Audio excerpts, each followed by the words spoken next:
The Centers for Disease Control is pointing to 3 new studies to underscore its case that COVID-19 vaccines are standing up to the highly infectious Omicron variant.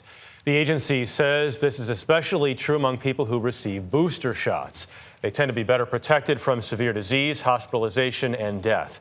The average number of new COVID cases is down 9% from this time last week, and as the anticipation builds for the approval of a vaccine for young children. Michael George is here with the latest. Michael, good morning. Jeff, good morning. It's hard to believe it, but this week marks 2 years since COVID was first detected in the U.S. And while there are some encouraging signs that Omicron has peaked in some parts of the country, there's also a troubling rise in the number of kids being infected. More and more children are being brought to hospitals and pediatricians' offices, sick with COVID. Can you show me? In Georgia, Dr. Matthew Wilson says the holidays and the return to school are fueling cases, erasing the progress made in the fall. At that time, we were only having about a 3% positive testing rate for COVID. And then once the Omicron variant hit, now we're somewhere between 20 and 30% positivity. Schools have been forced to close in parts of New Jersey. Some Texas parents have been asked to fill in as substitute teachers.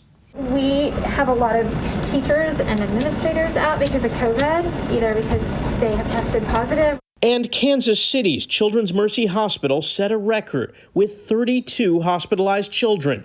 14 of them are under the age of 2, and 3 are in the ICU.